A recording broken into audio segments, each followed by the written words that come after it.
మిరపను ఆశించే చీడపీడల్లో వైరస్ తెగుళ్లు అత్యంత ప్రమాదకరమైనవి. గత 3-4 ఏళ్లుగా ఈ వైరస్ తెగుళ్ల బెడద వల్ల రైతులు తీవ్రంగా నష్టపోతున్నారు. ప్రస్తుతం చాలా ప్రాంతాల్లో మిరప నుంచి తొలి కాపును తీసుకునేందుకు సిద్ధమవుతున్నారు. ఈ దశలో చాలా ప్రాంతాల్లో మిరప తోటలకు వైరస్ తాకిడి ఎక్కువ కావడంతో రైతులు తీవ్ర ఆందోళన వ్యక్తం చేస్తున్నారు.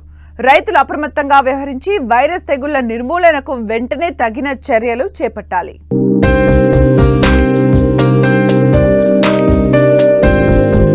వాతావరణ పరిస్థితులు అనుకూలిస్తే మెట్ట సాగులో మిరపను మించిన పంట మరోటి లేదనేది అనాదిగా రైతుల్లో ఉన్న నానుడి. క్షేత్రస్థాయిలో ఇది వాస్తవం కూడా.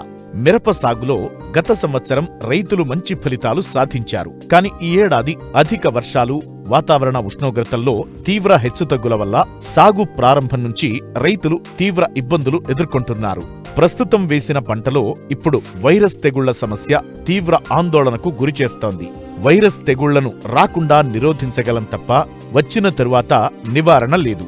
వైరస్ తెగుళ్ల లక్షణాల పట్ల రైతులు సరైన అవగాహనతో మెలిగితే దీని వ్యాప్తిని అరికట్టవచ్చు. మరి వాటిని ఏ విధంగా అరికట్టాలో ఇప్పుడు చూద్దాం.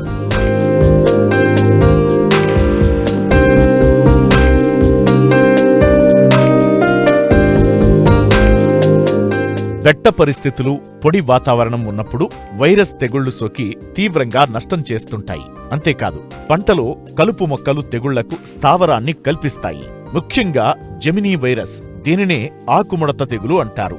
ఇది ఆశించిన మొక్కల ఆకులు చిన్నవిగా మారి పైకి ముడుచుకుని పడవ ఆకారంలో ఉంటాయి. ఈ తెగులు తెల్లదోమ ద్వారా వ్యాపిస్తుంది. దీని నివారణకు గ్రీజు పూసిన పసుపు రంగు అట్టలను పొలంలో అక్కడక్కడా ఉంచితే తెల్లదోమ ఉధృతిని తెలుసుకుని కొంతవరకు నివారించవచ్చు. తెల్లదోమ నివారణకు 5% వేపగింజల కషాయం లేదా ఎసిఫేట్ 1.5 గ్రాములు లేదా ట్రైజోఫాస్ 1.25 మిల్లీలీటర్లు లేదా ఫెన్ప్రోపత్రిన్ 30 EC 0.5 మిల్లీలీటర్లు లేదా స్పైరోమెసిఫిన్ 1 మిల్లీలీటర్ లీటరు నీటికి కలిపి పిచికారీ చెయ్యాలి. కుకుంబర్ మొజాయిక్ వైరస్, ఇది సోకితే మొక్కలు గిడసబారి ఎదుగుదల లోపిస్తుంది. ఆకుల్లో పత్రహరితం కోల్పోయి ఆకారం మారిపోయి కొనలు సాగి కనిపిస్తాయి. పూత కాత ఉండదు.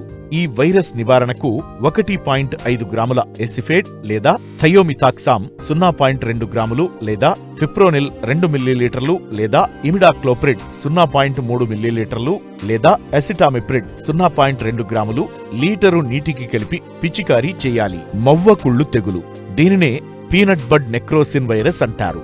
బెట్ట పరిస్థితుల్లో అధిక నత్రజని మోతాదు వలన తామర పురుగుల ఉధృతి ఎక్కువై నీటి ద్వారా ఈ వైరస్ను మొక్కలకు వ్యాప్తి చేస్తాయి. ఈ తెగులు ఆశించిన మొక్కల చిగుర్లు ఎండిపోతాయి. కాండంపై నల్లని నిర్దిష్ట ఆకారం లేని మచ్చలు ఏర్పడి క్రమేణా చారలుగా మారుతాయి. ఆకులపై వలయాలుగా నెక్రోటిక్ మచ్చలు ఏర్పడి పండుబారి రాలిపోతాయి. ఈ తెగులు తామర పురుగుల ద్వారా వ్యాప్తి చెందుతుంది. తామర పురుగు నివారణకు ఫిప్రోనిల్ 2 మిల్లీలీటర్లు లేదా స్పైనోసాడ్ 0.25 మిల్లీలీటర్లు లేదా డైఫెన్ థైరాన్ 1.25 గ్రాములు లేదా అసిటామిప్రిడ్ 0.2 గ్రాములు లేదా ఇమామెక్టిన్ బెంజోయేట్ 0.4 గ్రాములు లేదా ఇమిడాక్లోప్రిడ్ 0.3 మిల్లీలీటర్లు లేదా క్లోరోఫెన్ఫైర్ 2 మిల్లీలీటర్లు లీటరు నీటికి కలిపి పిచికారీ చేయాలి. గట్ల మీద వైరస్ క్రిములకు స్థావరాలైన కలుపు మొక్కలు లేకుండా శుభ్రం చేయాలి. పొలం చుట్టూ 2 నుంచి 3 వరుసల సజ్జ, జొన్న లేదా మొక్కజొన్నను రక్షణ పంటలుగా వేసుకోవాలి.